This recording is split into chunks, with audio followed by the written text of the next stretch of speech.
Ser Podcast.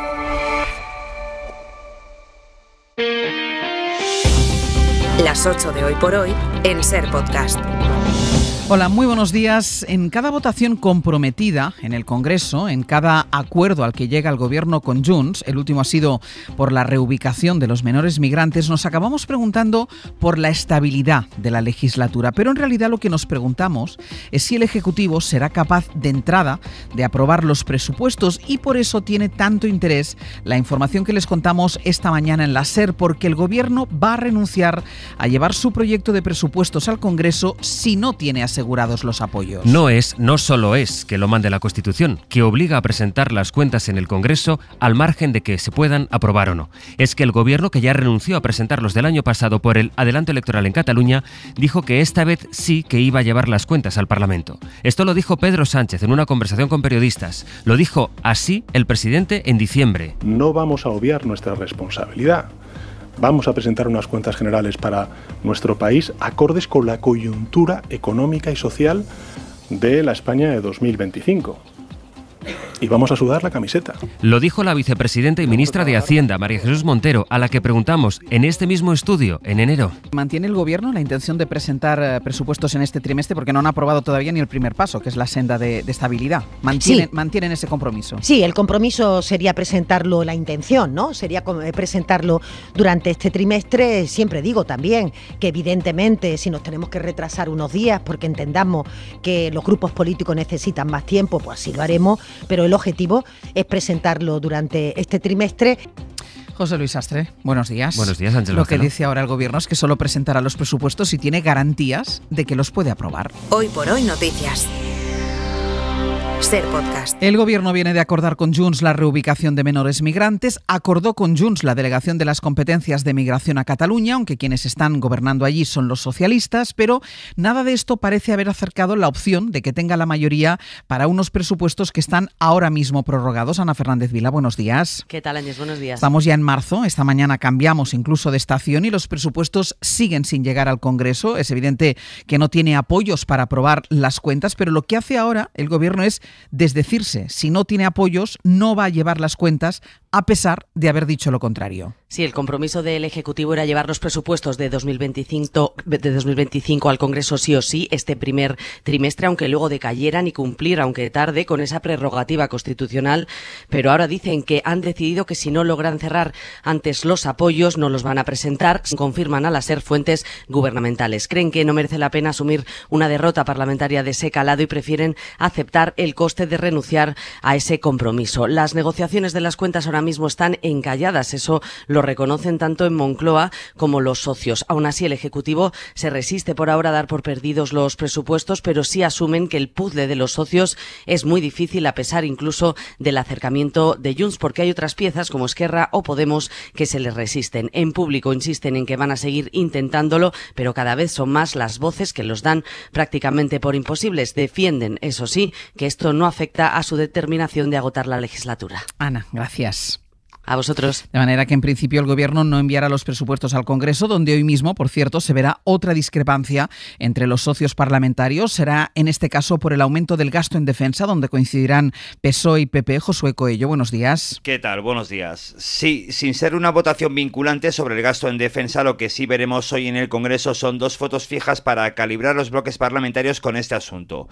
Lo veremos con una proposición no de ley del PP que tiene 5 puntos y donde el PSOE votará con los populares en 4 de ellos: respaldar la soberanía de Ucrania, apoyo al plan de la Comisión Europea o el compromiso de inversión en la OTAN. En lo que PP y PSOE no coinciden es en votar este plan en el Congreso, algo en lo que los socialistas también discrepan con sus socios, incluso Sumar, que apuesta por que pase por la Cámara. Y es que el PSOE está cada vez más distanciado de los aliados con el gasto en defensa. Y esta es la segunda foto que veremos hoy en el Congreso. Gracias a una moción del BNG que incluye abandonar la OTAN, el PSOE votará no y Sumar votará sí, evidenciando unas diferencias que no son solo con el gasto en defensa, también con la tributación del SMI. Fuentes de Hacienda confirman que van a vetar las iniciativas que quieran evitar que tribute por el IRPF, una de ellas de Sumar. Los de Yolanda Díaz sumarán sus diputados en la mesa del Congreso a los del PP para levantar este veto. Esas diferencias por el gasto militar se escenificarán en el Congreso mientras Pedro Sánchez esté participando en Bruselas en la cumbre que hoy va a abordar el rearme europeo, el gran asunto europeo de esta época. Es el momento de que Europa empiece a tomar decisiones ante el desdén de Trump y con el plan de Ursula von der Leyen sobre la mesa, que implica movilizar 800.000 millones para el gasto en defensa. La pregunta es cómo se paga eso y si es a costa del gasto social. También va a estar en Bruselas Feijóo en la reunión previa que convoca el Partido Popular Europeo. Quien participará de forma telemática en la cumbre europea es Zelensky, que ayer habló con Donald Trump por primera vez después de la humillación a la que le sometió en el despacho Oval. Pablo Morán, buenos días. Hola Ángeles, buenos días. Parece que Trump y Zelensky recomponen su relación y Ucrania acepta la tregua a las instalaciones energéticas que Trump acordó con Putin. Una tregua que al menos ayer no se cumplió por ninguna de las partes. Trump y Zelensky están satisfechos después de su charla de 1 hora y han citado a sus delegaciones en los próximos días en Arabia Saudí, pero de la llamada sale una contradicción notable: la propuesta que deslizó Trump para proteger las centrales eléctricas y nucleares de Ucrania.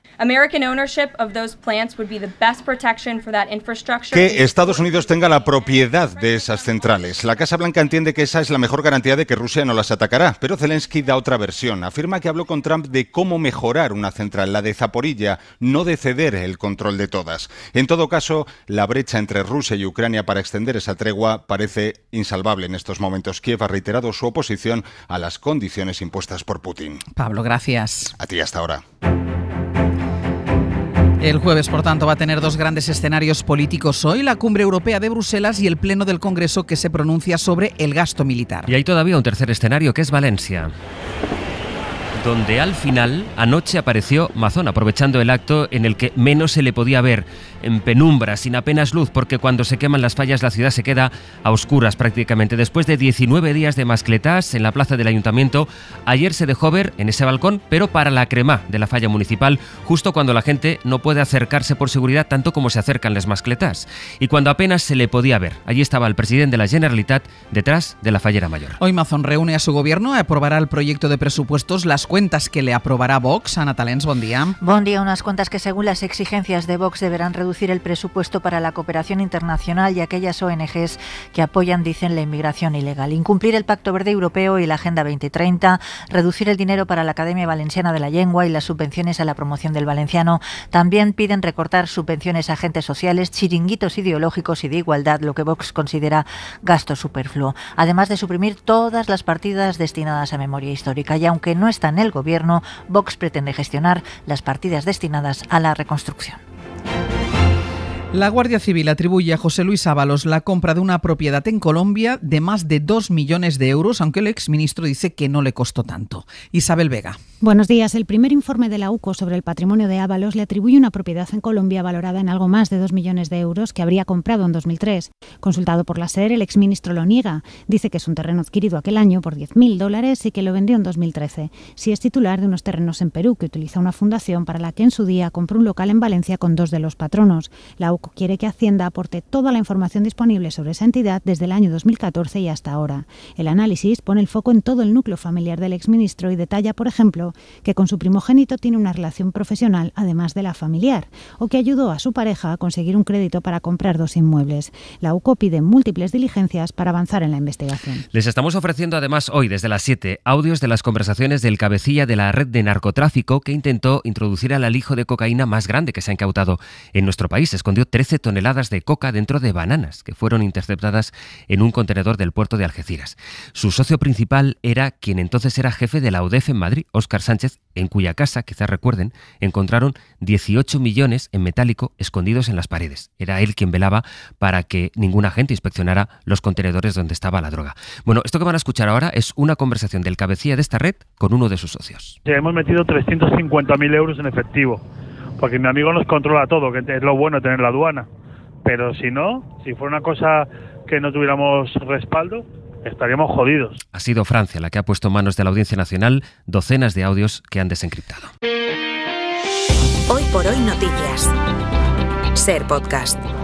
Israel sigue su ofensiva contra Gaza después de haber roto el alto el fuego. El primer día mató a más de 400 palestinos, ayer a 70 más, y esta madrugada han muerto al menos otras 70 personas en los bombardeos contra la franja. En total, y desde el principio, van más de 61.000 muertos en Gaza, donde Israel ha empezado ya la incursión terrestre y se prepara para obligar a la población gazatí a que tenga que abandonar de nuevo sus casas o lo que quede de ellas. Corresponsal en la zona, Miguel Flores, buenos días. Buenos días, ¿qué tal? ¿Cuál es ahora la situación? Dime. Cuéntame, Andy. No, te iba a preguntar, ¿cuál era la situación ahora? Pues decenas de muertos, como habéis dicho, 71 según el último recuento, que se suman a los más de 450 de los últimos 2 días. Una nueva oleada de bombardeos en Gaza ha asolado la franja por tercera noche consecutiva hoy. A su vez, la ofensiva terrestre de la que hablaba Netanyahu parece haber empezado. Israel ha ocupado en las últimas horas el corredor de Netzarim, que divide la franja en 2 mitades, y ha bloqueado el tránsito entre el norte y el sur de la franja. El ministro de Defensa, Israel Katz, ha alertado gente de Gaza de volver a los rehenes y eliminar a Hamás, si no la alternativa es la devastación total. Han asegurado los distintos ministros del gobierno de Netanyahu que pronto Israel empezará a desplazar a los habitantes de Gaza también. Miguel, gracias. Gracias a ti, Ángeles.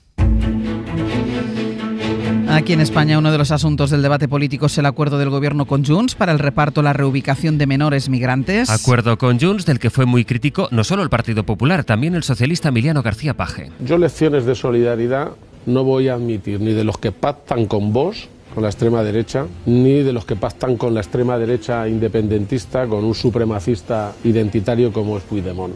Le respondió el presidente de la Generalitat de Cataluña, el también socialista Salvador Illa, en Televisión Española. Y creo que ahí hay que estar con lealtad y no mirar a ver cómo quedo yo. Creo que este no es el enfoque correcto. Dicho con todo respeto hacia todo el mundo, también hacia mi compañero. Lo que no es progresista es tener a 4.400 personas jóvenes no acompañadas en malas condiciones en Canarias. Esto sí que no es progresista. Hoy, por cierto, el presidente catalán Illa va a presentar en Madrid, ante una amplia representación de empresarios, su plan para que Cataluña recupere el liderazgo económico de España.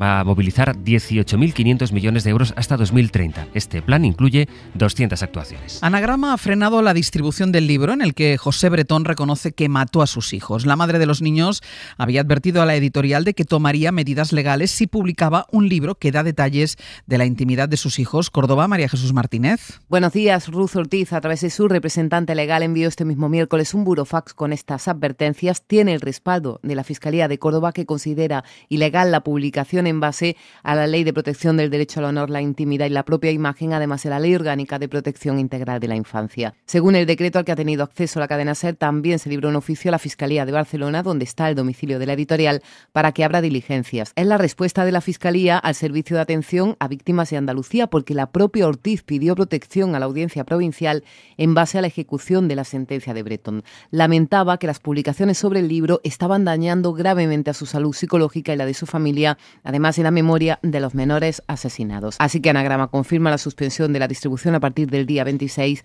hasta que lo estudien sus abogados. Era una información de María José Martínez.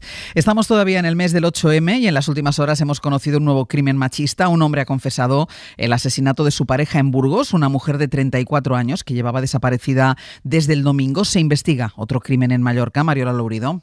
Todavía no se conocen los resultados de la autopsia realizada al cadáver de Andrea Bejarano, de 34 años, asesinada por su marido, un militar, para saber cómo la mató. Lo hizo en casa y después escondió el cuerpo a 40 kilómetros de Burgos. Confesó el crimen y el lugar, muy apartado. La policía sospechó de él en cuanto denunció la desaparición de su mujer. No había antecedentes por malos tratos. La Guardia Civil no ha confirmado aún si se trata o no de un asesinato machista. El caso de Mallorca. Un hombre de 82 años mató de un disparo a su mujer de 79 enferma terminal. Luego intentó suicidarse, sobrevivió y está en el hospital. Y Madrid va a ser hoy el punto de encuentro de las más de 40 organizaciones de consumidores europeos que quieren actuar de manera conjunta contra las prácticas abusivas de las aerolíneas. Quieren extender a otros países decisiones como la de España, que ya penaliza a las empresas que cobran, por ejemplo, por el equipaje de mano. Adela Molina. Los consumidores europeos quieren que la acción frente a los abusos de las aerolíneas de bajo coste se extienda a toda Europa. También quieren advertir a la Comisión Europea de la necesidad de una regulación común, explica Agustín Reina, director general de la Organización Europea de Consumidores. No es un problema de España, esto es un problema europeo, porque estas compañías operan a nivel europeo, aplicando las mismas prácticas ilegales. Y por ende quisiéramos ver realmente a la Comisión más activa y posicionándose del lado de los consumidores. En la reunión de hoy, que se celebra en Madrid por el 50 aniversario de la Organización de Consumidores y Usuarios, van a analizar con el ministro Bustinduy posibles acciones. El Ministerio de Consumo impuso una sanción histórica de 179 millones de euros el pasado noviembre a 5 aerolíneas, aunque las empresas la han recurrido. También estudia sanciones la Junta de Andalucía y la justicia acumula decenas de sentencias por toda España a favor de los consumidores por cobros indebidos como el del equipaje de mano. Y en 10 minutos el abierto. Esta mañana vamos a compartir nuestra mesa de análisis junto a Estefanía Molina, Ignasi Guardans y Joan Subirat. Para no perderte ningún episodio, síguenos en la aplicación o la web de la SER, Podium Podcast o tu plataforma de audio favorita.